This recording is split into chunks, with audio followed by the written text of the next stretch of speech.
I believe that everybody is 2 emails or 2 phone calls away from like their next big break or whatever, especially in this space. Waste is absolutely wealth, even more than wealth. We cannot recycle our way out of the problem. We need to start thinking more inward, invest in yourself. I did not know how much waste people generate or produce till I lived in urban areas. If you drive around Lagos, you actually find it very hard to find a plastic bottle in the gutter. I know that when they call you people founder, CEO, it feels good for uncle, auntie, be coming down.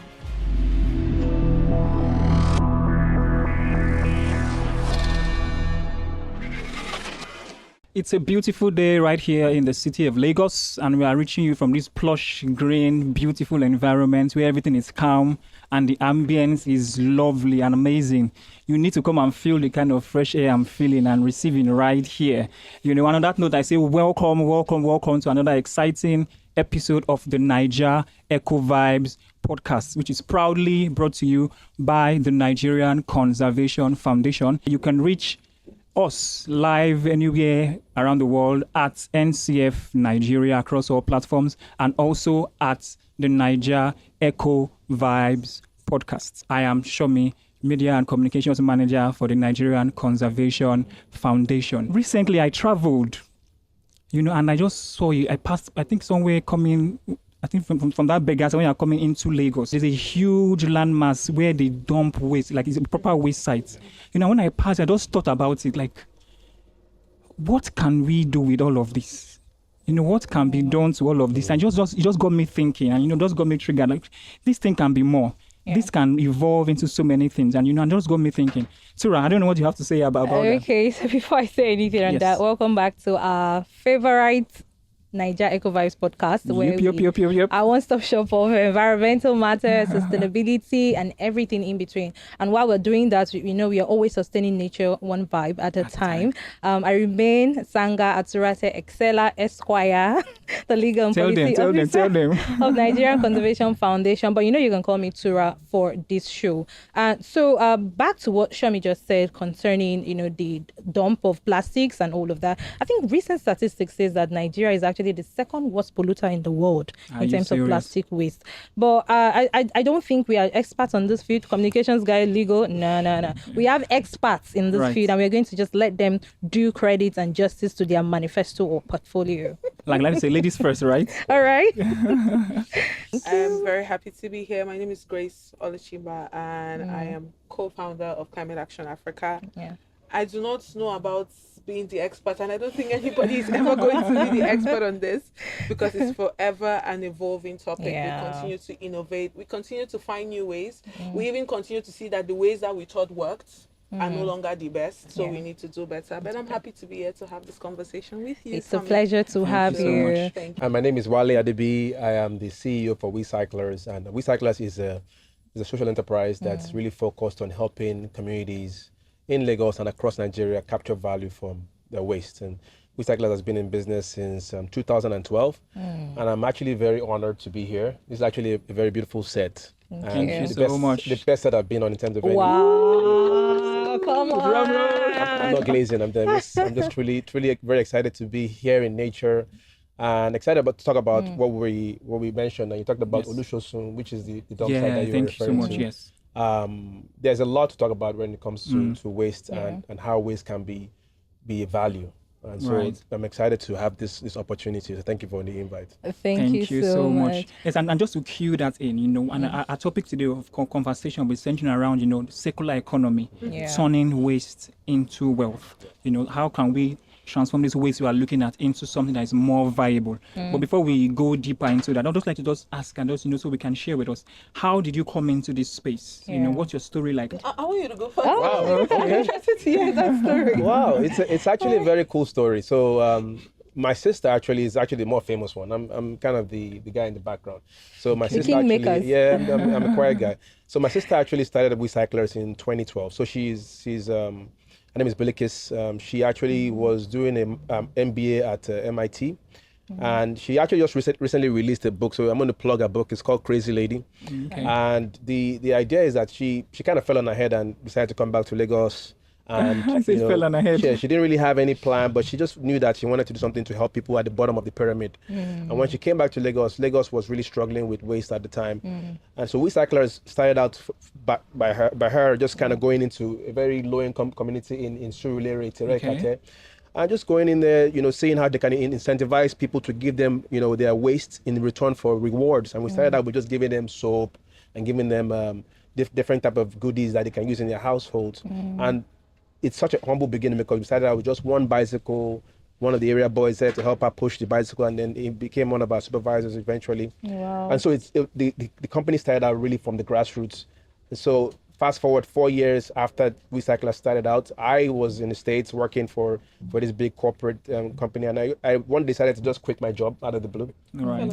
Yeah, also did. And I came back to Lagos, really wanted to raise my kids here, and I also wanted to see what I could do to help, give back to the country that actually, raised me. And I was going around looking to do some consulting gigs. I worked in steel making primarily.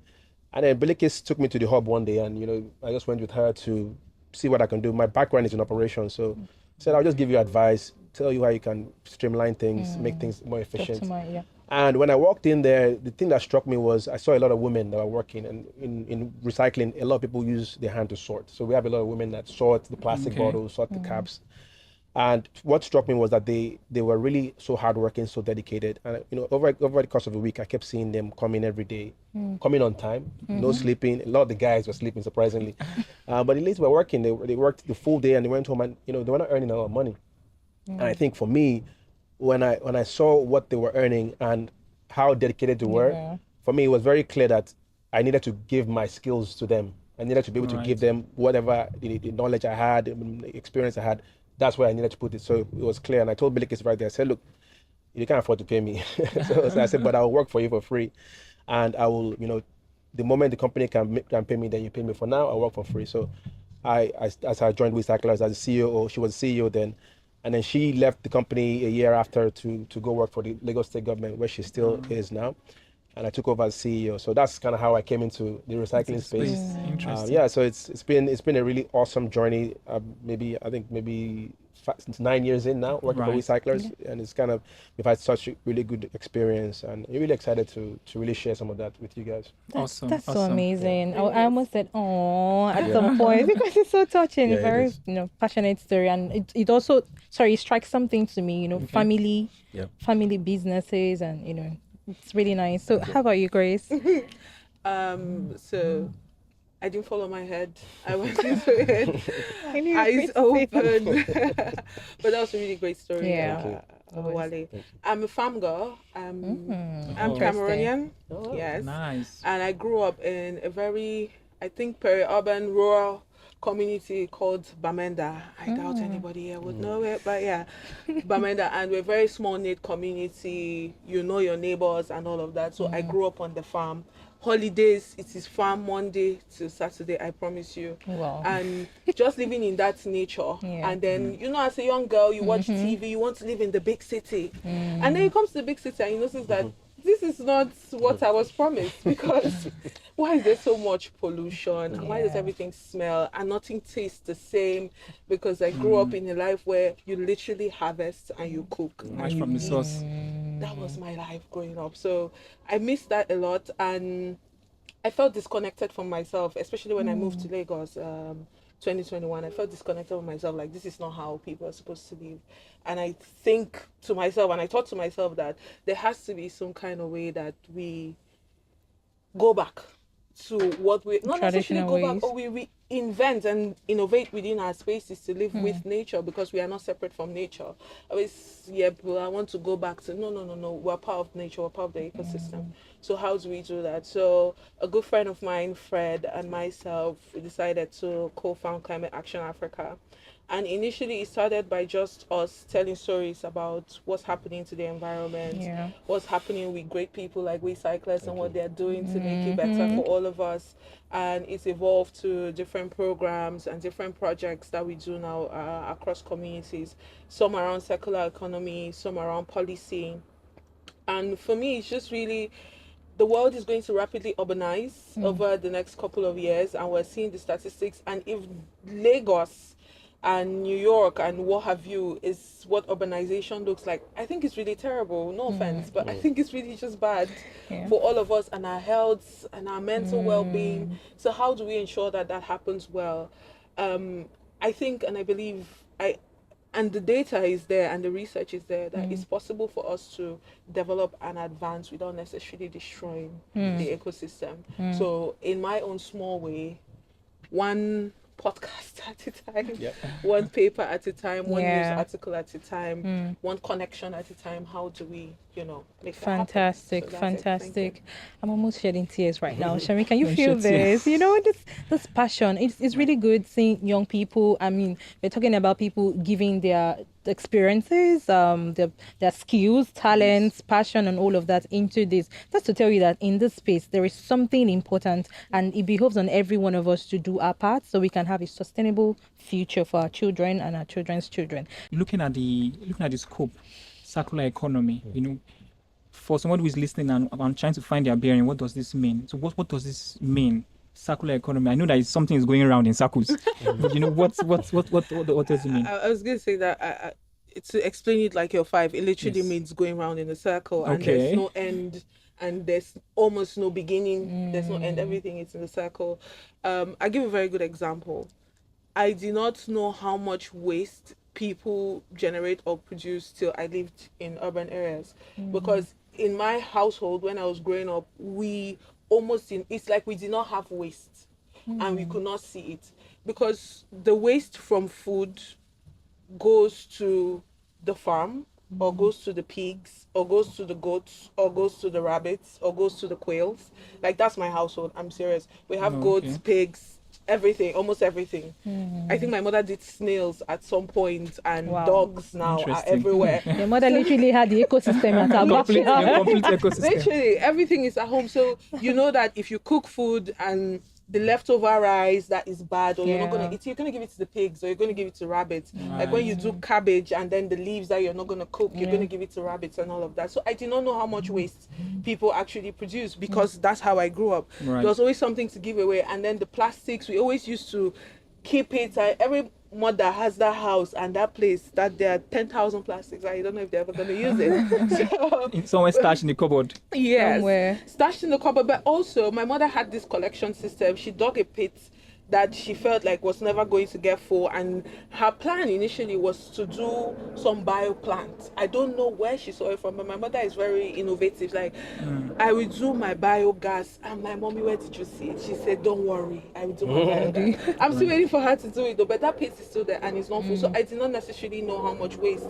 people produce or generate, because one, we never had a lawnmower coming to pick up dirt in front of our house, because we had that ecosystem that we live in. So that's literally it. So within yourself, what are the different ways that you could use your waste? So that's how we always saw it. My mother was always doing some compost to plant some vegetable or something. So that's how we grew up, and that's literally the circular economy. So now when you monetize it, or when you start seeing the economic value of it, because now, I mean, you live in Lagos and you got to pay rent, so you now see that the plastics can go to people like Wecyclers. You now start seeing that the metal can go to e-waste or e-waste recyclers as well. You start seeing the value chain, and like Wale said, when you hold something in your hand, you have to understand what is the value of it. There's this thing that I like to say all the time, that people can only see what they understand, which is, for example, if I look at a piece of paper, to me it's a piece of paper, but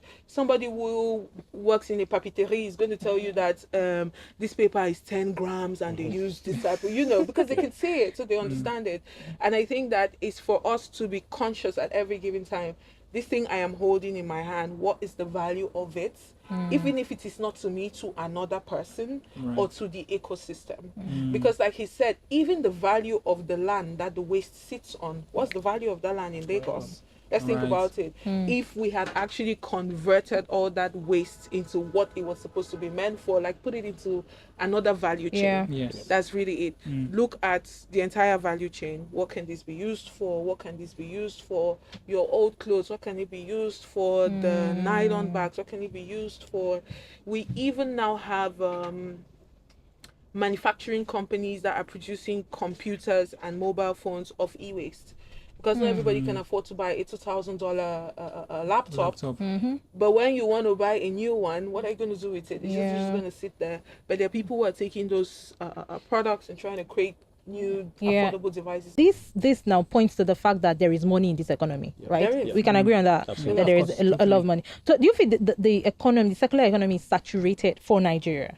Do you think it's saturated? It's something young people should go into? Yeah, absolutely. I think the value that when we were doing the market study in 2012, the total value of the waste sector potential is like $3 billion in 2012.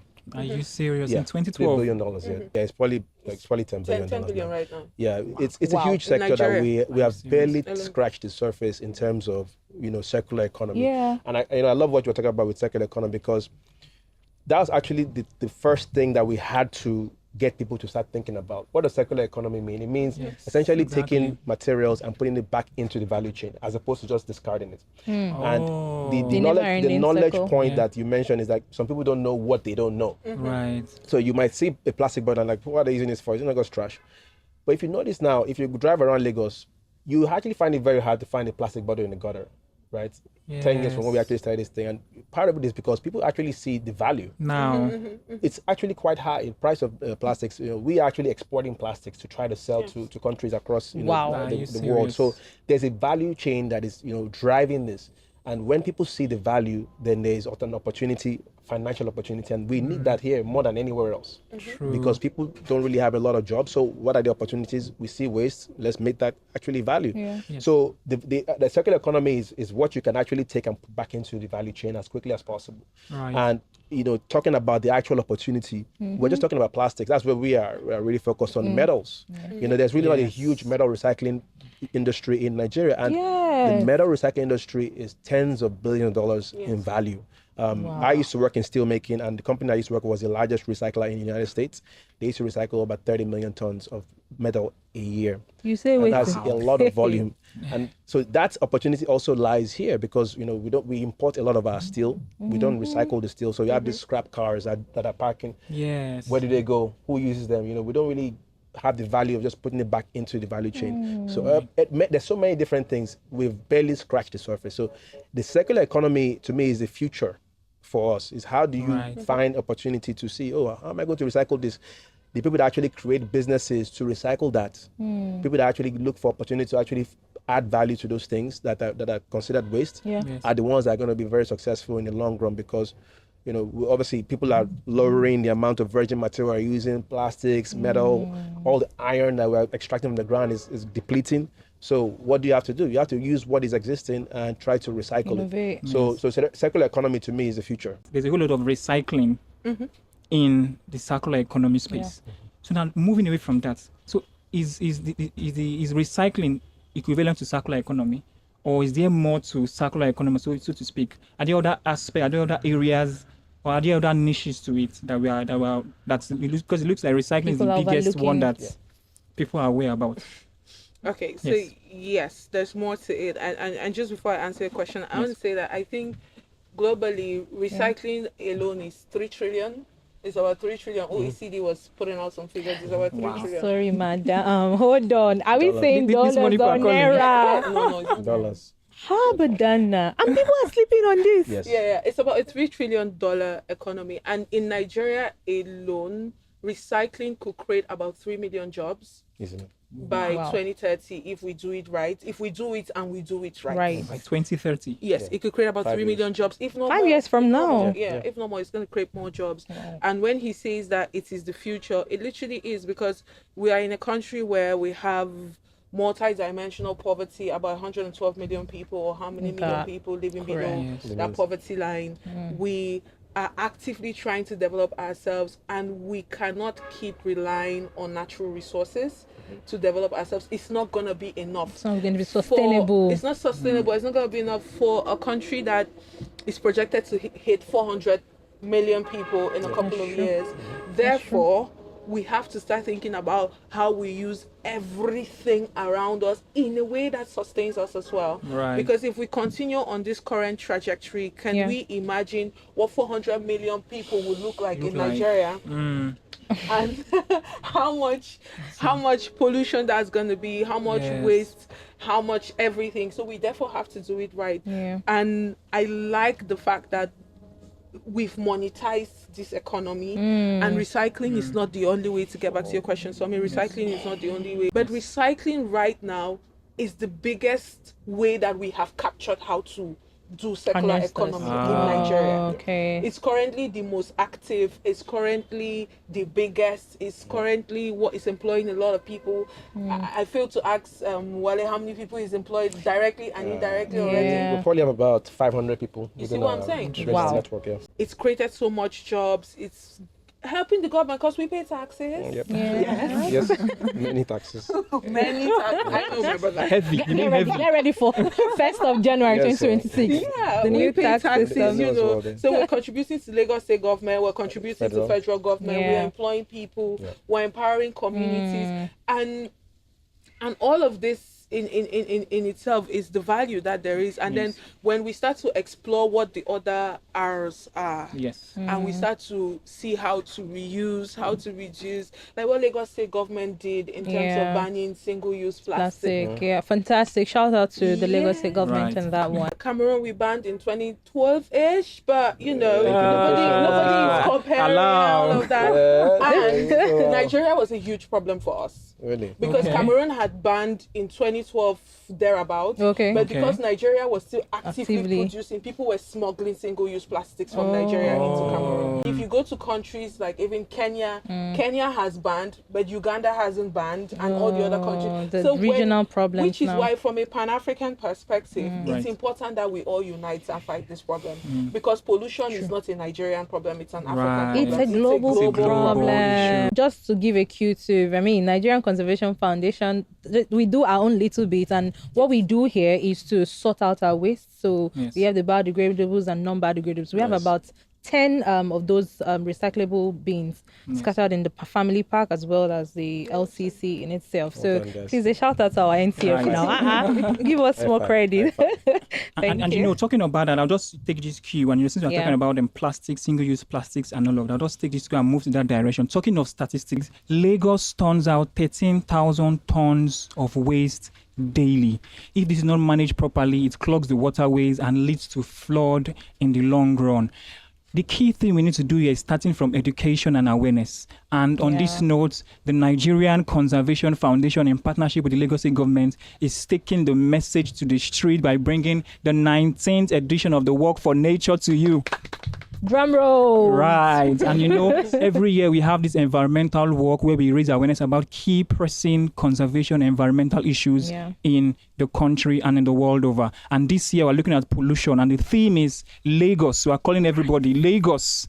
Let's beat plastic pollution. They're going to be taking the message to the school community, sensitizing them on the need to manage their plastic properly and put it to good use. So come one, come all. And also taking in the cue from that, remember it is at NCF Nigeria, from Instagram to Twitter to LinkedIn, everywhere. YouTube. It is at NCF Nigeria, and also at Naija Eco Vibes Podcast. Thank you, Shomi, for that. So back to our questions and our discussions rather. Yes. So what's the balance between recycling, or would I say the circular economy now, and also the the dangers or the health risk concerning plastics? So yes, there is, on this hand, there is waste as wealth, and you can recycle and make money off this. But there's, on this other hand too, also there is pollution. Plastic does not degrade in the next 50 or 100 years. Right. We have microplastic even in our marine ecosystem, and we can eat that, is leading to cancer. So there is this risk and there is this. How do we balance this? I've actually had this question raised recently at another talk we did, and somebody from WWF actually had an opposing view, because what is it with recycling? Can we recycle our way out of the problem or not? And we certainly can't recycle our way out of the problem. And recycling, even globally, I think is 9% of plastics and other type of are recycled. So only 9%. So we're still very, very, very small percentage of the total amount of plastics that are being put into the environment. We certainly believe that, a reduction of plastic into the environment is very critical. So, virgin plastics, we need to cut down on how much virgin plastics are coming into the environment daily. Even as a recycler, I'm not saying bring more plastic. I don't want, we want to try to manage what we have and create a circular environment for those people, for us. But we just can't keep pushing the amount of plastic because the world cannot sustain it. As you mentioned, microplastics, these are things that we honestly don't have a good, clear understanding of the long-term implications. So for us, we certainly have to find a way to cut down the amount of plastics that are put in, because we can't recycle our way out of the problem. We need to have a very holistic view, changing type of materials we're using, reducing the amount of plastics we're putting in different type of packaging. Just being very creative, using reusable containers, try to minimize the amount of, packaged containers that you consume.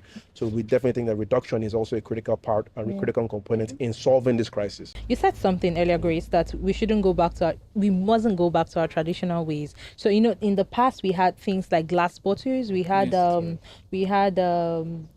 paper bags, we call it attachments or something, paper bags, but mostly glass bottles. I'm saying even for the drinks that we have now, the bottled drinks we usually use glass and all that. Are we going back to that where we should innovate? Also, one hang of the question. The second hang is circular economy, is a viable one and sustainable across the value chain of a business? Say for instance, a fast fashion business, now, is it possible they are going to, literally transition to sustainable materials and not use, those plastics and all of that? And you could still be in business. It's not taking you out of business. It's still putting food on your table. Is it possible?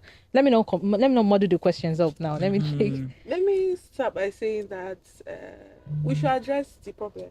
It's consumerism.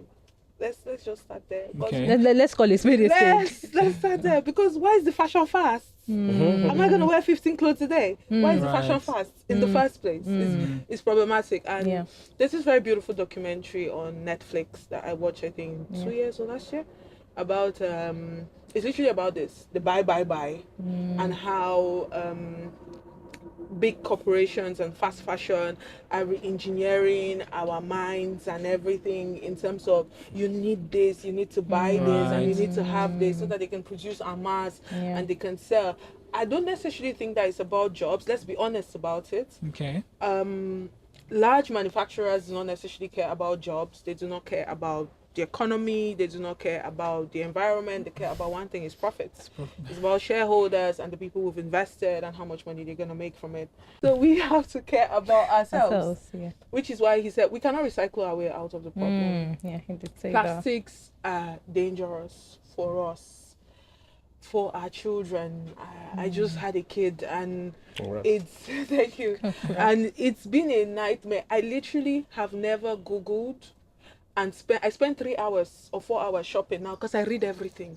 What is in this? Because you don't know what you're eating, you don't know what you're consuming, and how is it packaged, and what kind of bottles are we using, because we cannot recycle our way out of it, which means, like he said, we have to slow down the valve, we have to reduce, we have to reuse. I cannot say this as much as possible. We have to reuse, we have to reduce, and we have to go back. I think in some countries like Ghana and Kenya, a few African countries, they actually use a lot of glass bottles now. Even for their water, they've gone back to a lot of glass bottles. Because why are we having 101 plastic bottles? Like, why? Recycling helps the problem. It's not a net zero and this is what is going to like solve a complete it. solution. It's not a complete solution, but it helps the problem. To manage. It's helping us manage it. It has a future. I think that recyclers are going to continue to innovate in what they do and how they do it to see that it's sustainable at the end of the day. But at the same time, it's not for us and for ourselves and for our future and for our children. We have to reduce. We have to go back. We have to watch how we are packaging things. Why is the fashion fast? I just have a question. Why is the fashion fast? Help me. Why is it fast? Do you wear 15 clothes today? Mom, we say if you ask me now, who I go ask? Because why is the fashion fast? Really? Why do you need to be producing 10 million tons of PET bottles, or how many million tons of PET bottles are you producing a day? And like he said, that there's the politics of it that we have to take into account, and we are not going to discuss on this show. Because I intend to go home to my kid. But there's the huge politics of it as well. But again, we have to acknowledge how far we've come in terms of just acknowledging that this is a problem and educating ourselves and innovating around how we solve it. We don't want to live like this. So we give props to our recyclers, we give props to the people who do the education, and people who reinvent. Like I see people now are making pads out of bamboo. I see people are using reusable menstrual cups and all of that. We see people who are repackaging their products to be more sustainable, and we love that. There's this guy on Instagram that uses metals. I don't know what's his name to build he uses it to build creative him, right? Yes. Yes. And he's going global. He's an artist. Right. It's so crazy. He did the one of this popular masquerade in Ayo. That's it. So I came across an interesting case story that was done in Katsina, and it was about solar biomass. And so they found a way to bring about two interesting elements, because I know the renewable energy is also a thing now. And they found a way to bring about, to leverage solar and also biomass, because it's like a farming community. And during the day, they try to harness the energy from the sun, and at night they use the biomass, granule shells. Thank you, granule shell and something from the corn waste to generate energy to also power there. And it got me thinking. It looks like this requires some good amount of money to put on a big scale. So I'm asking, is there funding for it? Because now we're saying we need to consistently work around circular economy, recycling, solar, biomass, and all of this. It looks like it will take some good amount of money and funding. So for the average young person, maybe looking to come into this space, is it daunting? Is it possible? Is there funding available in this space? I like it to I think for us, will probably be a very good example of what you can actually achieve. I told you that Wecyclers started out as a bicycle business, one bicycle. Right. Wow. And over the years, we were able to evolve, and we've been very creative about winning prizes, getting grants, and we recently just raised capital to build our own recycling plant. Started out from just picking up plastic bottles on the street. And so for us, we've been able to go through that whole process. I can tell you that there's funding available for many different sectors. For instance, the renewable sector, there's a lot of money going out for solar. It's quite there's money available. I can tell you that much. The question now is, are you prepared to go after that money and to receive that money? Because it's one thing to actually go and get the money, but can you manage the money properly? Can you execute in the right proper way? And it's not easy. So what I would tell people is that there's money available if you have a good idea, or you look at something that you're interested in the renewable sector, but you also have to be very competent about how you go about doing the work. It's not going to be easy. Even raising capital, the process of getting the money is quite difficult. But if you're committed to it and you want to really do it, then you stay with it. And it actually forces you to look within. I've learned the lesson of we need to start thinking more inward, invest in yourself. So we need to start investing in ourselves. The family business you mentioned, I think we need to see more family businesses, more Nigerians investing in Nigeria, more Africans investing in Africa. Right. There's a lot of businesses that have potential, but they don't have investors. So as a founder, let's work on talking to family. Say, hey, I have an idea. You guys bet on me. And if that's something that you can do, that's actually what I recommend. And I encourage people to look, family, friends, people that they know, anybody that you think that has resources. Say, look, this is my idea. Pitch them first, instead of going to go talk to some, external agency. You'd be surprised if somebody in your church or in your mosque, the donor you're looking for. Don't be afraid to pitch somebody that, hey, I have this idea and, I can make you some money. You'll be surprised what you can get from that. To add to what Wale said about looking in, I'm so grateful for my pregnancy because it helped me to settle down. We're all guilty of it, the jumping on planes, the going to this conference because you're going to meet this particular bank president or this venture fund president to pitch and say XYZ and all of that in the hopes of getting funds. But something that I want to say is really the power of collaboration, especially when you're starting out. It's not easy to get funding. If Wale tells you the story, it's a longer podcast or a different podcast. Absolutely. Hey, God, I can write a book. And it's a longer podcast. Wow. It's not easy. Yeah. It's humiliating sometimes. It's heartbreaking sometimes. It's tiring sometimes. Yes. I remember traveling so much. I'm like, I can't do this anymore. I cannot. Let me go and sleep in my house. I'm not hungry. I'm going to sleep in my house. But you have to do it because you believe in what you're trying to do. Which is why I believe in the power of collaboration. As Africans, as opposed to the rest of the world, where especially the global north, and I hate that colonial term, but the global north, where where they have first world problems. We are pain-based innovators.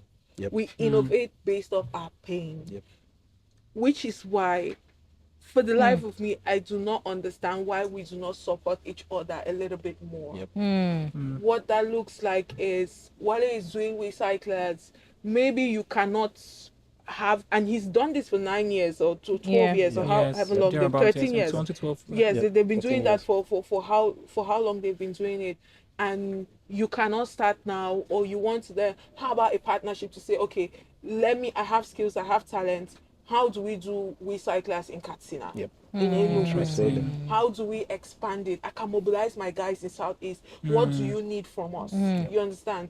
How about, rather than you just because you've heard that, oh, now this founder has raised 3.5 million, you've got to open your own somewhere, and you don't even know what you're doing. And you're ruining the market for people, for young innovators that are non-governmental individuals. And you're ruining the market for those that are going to come. Absolutely. We need a lot more collaboration. And when I say collaboration, it's not just, so you could come and pitch to me. I may not have money to give you, but I can look at your pitch deck. I can sit with you 2 hours and look at that pitch deck. I can sit with you 3 hours and give you a strategy session to say, this is what I think you should do. I really love people in our ecosystem, and I promise you that this particular circular economy, sustainable ecosystem, have met a lot of great people that have just held my hand in the beginning and said, Grace, listen, this is how you should run this thing. And it's been great, and that was all I needed at that point in time. I really, really do recommend that you speak to people who understand the pain. We need to be more Ubuntu than ever before. We have to be more community driven. We are community people. All these mind business and individualists that we are learning now. Exactly. If you see Wecyclers going in a direction that you think that's okay, but maybe this is going to cause some more problems, why are you not sending an email? Why are you not saying that, my guy, this is what I think we should do? How do we expand this? How do we support this? That's what I think we should do. Well done. That was really well done. Thank you. Awesome. I really loved it. I mean, I really loved it. For us, NCF, we are particularly not just in the recycling world, and we do everything sustainable. Exactly. So we in the past, we've had people say, if we send the email, will you respond? I mean, she has said it. Wale has also said it. We are very open. I mean, NCF also is very open to collaborations. We thrive better and we do better with collaboration. So very well put. No, and I just wanted to pick it back. You said some things that really resonated with me. So Wecyclers, over the past, I think 2022, we launched something called the franchise program. And to that very point that you raised about, maybe, you want to go into recycling, right? But you don't have the experience. So maybe you just like the opportunity. You actually mentioned like Enugu, which is funny because we actually have a franchise in Enugu. Wow, a young lady. I was like, that's awesome. And she's like, wow, she's right on the money. So we actually have a franchise, a young lady in Enugu that wanted to go into recycling, and we said, okay, well, what we are doing actually, we fund you, we give you the equipment, we give you a setup, we train your people. So essentially, you have Wecyclers banner, but you are your own entity. We're working under a banner. We have the expertise, we have the resources. Yeah. We would really encourage anybody to work, within that space. Everybody wants to kind of be their own entrepreneur. That's one of the kind of challenges that we face. Like, I want to be my own person, which is good. Nobody's stopping you, but you kind of also understand that we're working against progress in that way because we are failing consistently. Like, there's no need to go and fail where somebody has already failed before. It's like try to learn from people, and if you want to innovate something new and something great, go at it. But if somebody has done something again before and you want to go and let me go and do my own, it's fine. But more than likely somebody has learned lessons from that. Right. So I will use that as a shameless plug. Even though we kind of have limits to how many franchises we can employ, but we actually are franchising across Nigeria and even parts of West Africa. To encourage people that want to learn about recycling. That's amazing. Come, we'll train you. We'll give you equipment. We'll actually offtake from you. In situations that we can. And we'll make sure that, we support you to success. Because we've learned it the hard way. We've gotten those big knocks, the knocks that you don't want to be getting these knocks. And so we want to encourage people to key into, things that are already working as much as possible. Because you look at countries and, people that are actually successful. Yeah. They learn from others, and they follow those parts. You don't try to make the same mistake. It's silly. It's counterproductive. Yeah. So you try to learn and try to see if you can. And maybe you can be a franchise for a few years. Say like I'm better and I want to do my own thing. That's perfect. That's fine. So yeah, we're encouraging that. So thank you for that plug, because I want to plug it also too. That's nice. That's that. Please, people should shout. Sit down. See the relationship we've done. Naija Eco Vibes Podcast. Give us some shout out. We're not just creating that awareness and educating people. We're also creating connections. And yes, you thought about something very important. That's what we do here. We give them premium oxygen and we give them premium connection. Right at the LCC. This is more than I ever anticipated in terms of the setup, the ambience. Thank you so much. Thank you. It's such a relaxing environment. I really encourage this much more. So thank you very much for us. Our doors are always open for you to come back. We're going to come back. Please, if you don't get tired of it. No, we can't get tired of it. We can't get tired of it. I mean, everything you said reminds me of something in the Igbo land. They call it one boy system. Yes. Yeah. Right. And that's why we have more Igbo billionaires in Nigeria. We've been talking about this on social media and all of that. So it's very important that, there's a little bit of apprenticeship and mentorship. There are young people coming out in the various spaces and, championing various SDGs and all of this, but you just need to learn under somebody so you don't do repeat mistakes. That makes sense. I mean, so that also brings to the point of challenges within the secular economy. What are the challenges that we can... young people. This it looks like it's a bucket list. I think there's a plethora of challenges, right? And can imagine. I feel like it wouldn't be worth doing, if the value wasn't so important. Like for me, I feel like it wouldn't be worth doing. That's true. But what always keeps me going, are the people that we impact on a daily basis. People that actually rely on us to collect recyclables and feed their families. And Wecyclers, I can say this with very utmost confidence, that there are thousands of people that rely on us to feed their families. And that's something that is a big responsibility for me. Any day that I'm feeling tired and like I want to just give up, let me run away. I always threaten to be like, I'm just going to run away and jackpot. I would jackpot that. But I said no, I will never do that, because I see the people that we impact, the people that are collecting recyclables, people that work for us. I've been the CEO for Wecyclers since 2017. I was the CEO 2016, and I hired a lot of people during my early days. Those folks, young people, I like to hire young people from university for some reason. I don't know, that's just my bias. You're catching them young. Yeah, so and you kind of instill a lot of good values from the beginning. Right. I've seen them evolve from coming out of university, and they have a family, and they're relying on us to take care of their family. So for me, that's the inspiration to keep going. But when you talk about challenges, logistics. When you're dealing with logistics, we're moving material across the country, and one thing that you don't want to do is work with truck drivers coming from the north down to Lagos. They will frustrate you. They will make you swear for people. And then dealing with, just the things that you don't anticipate that you have to deal with, bringing things in. So we do a lot of export and supports, dealing with the port can be very difficult. And then one of the things I say is a difficult thing in doing business in Nigeria. Yes. And I always envy companies that can just be getting credit alerts and just be cashing in. It's like, man, I just want to be that company where money is coming in but less is going out. That would be the perfect scenario.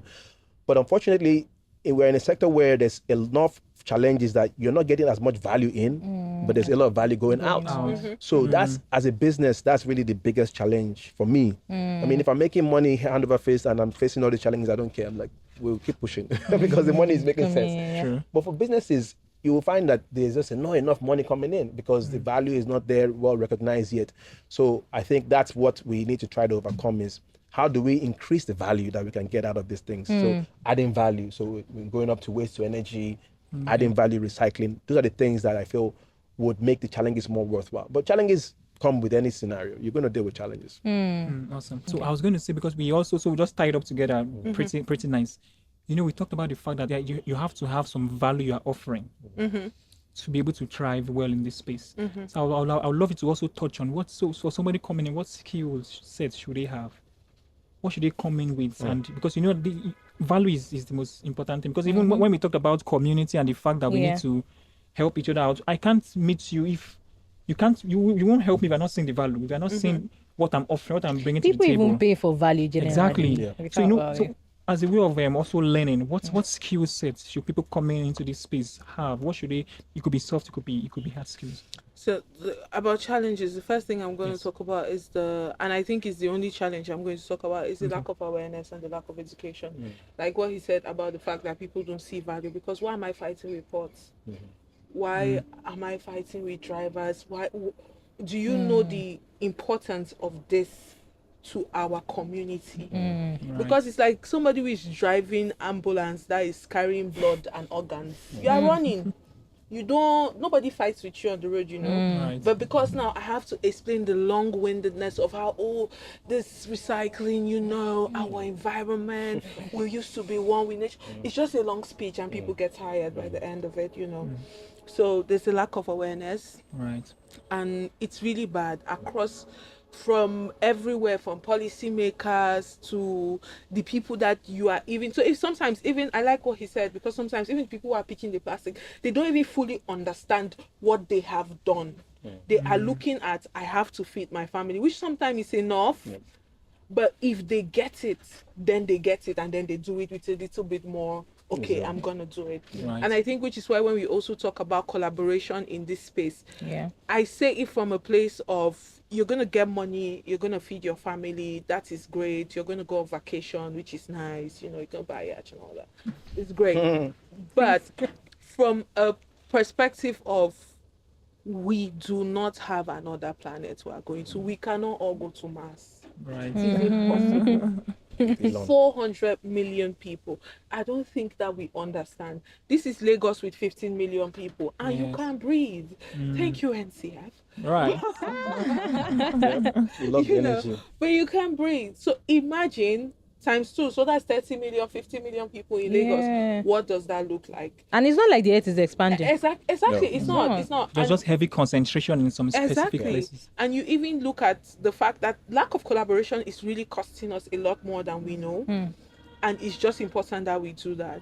And in terms of young people looking to come into this space, the skills that I would tell you to have is, 1, be ready to learn. I know that when they call you people founder, CEO, you just love it. I know. I mean, I'm going to tell you that it feels good, but uncle, auntie, be calming down. Learn, speak to people. I don't want to say mentorship, because mentorship like that has been abused in this ecosystem. But I just want to say that you need to have a teachable spirit. You need to be able to learn. You have to be tenacious. I don't know what the word is, because it is hard. I know that people pay for value, but sometimes you have the value, but because people are not aware that this is value. That's another point. You have to do the work of teaching them first that this is value before they can see it. Recyclers have done that work to say that recycling is money. So now it's easy if you're on recycling to say that, this is money. But if you're in another space in this ecosystem, you have to do the work of teaching people that this is money and this is value for them to take you seriously. I can't imagine how much evangelism they would have to do in the beginning to say that, waste is money. And somebody's going to look at you like, And so even till today, they are still doing that. That's 13 years later.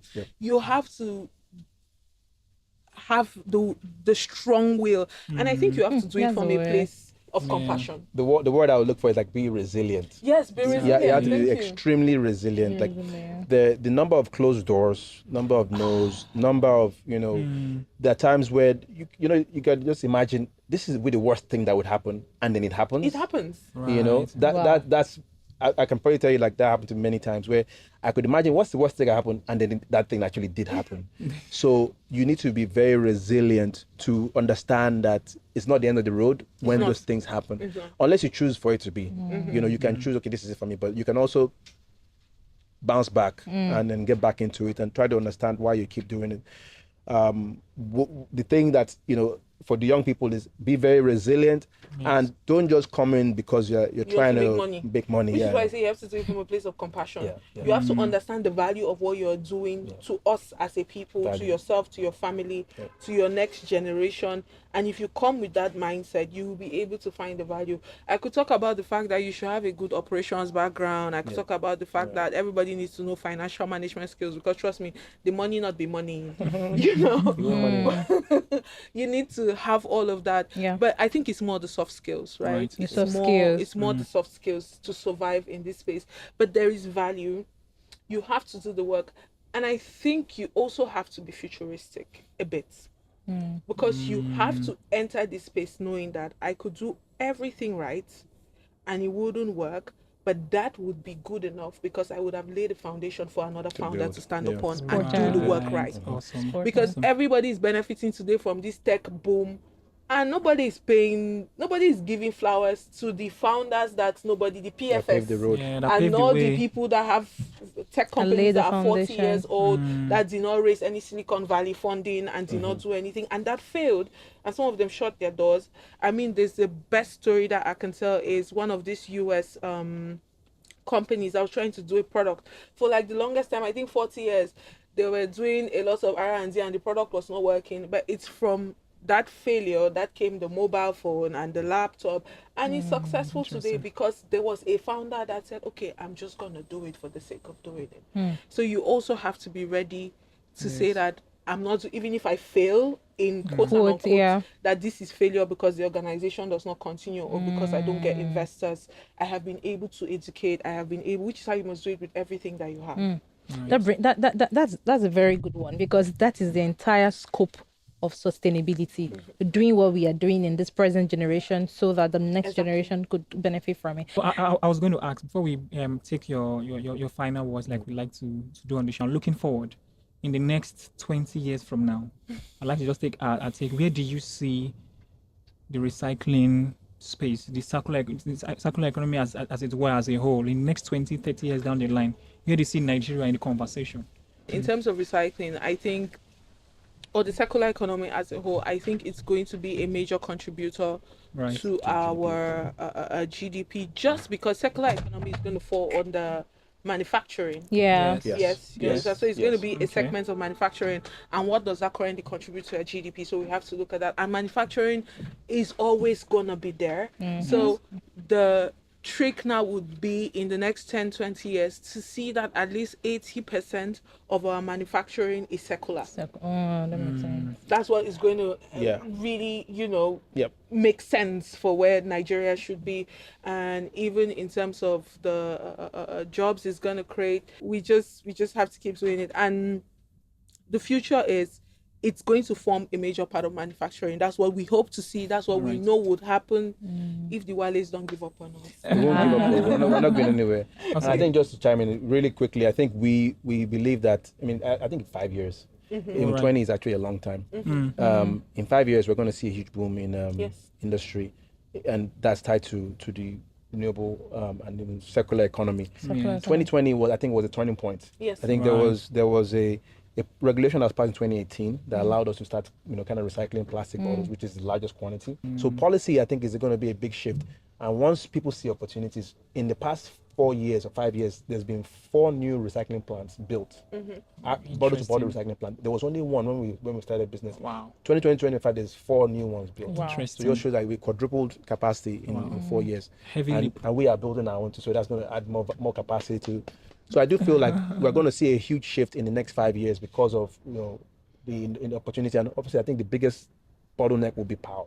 That will be where that's people why we need recycle the renewable energy to come in and support the recycling plants. If we can solve power, the economy will boom. I think exactly. We always have the propensity to look down on our future and outlook, but I think we should also be very optimistic, because the world is actually shifting and the global dynamics are changing. So I do feel that Africa has a huge opportunity to be on the uptick compared to the other parts of the world. So let's be optimistic.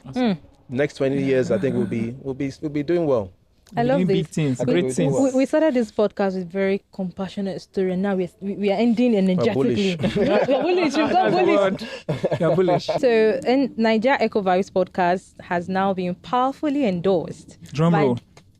Hit it before I say it. By the National Council for Arts and Culture. Yes.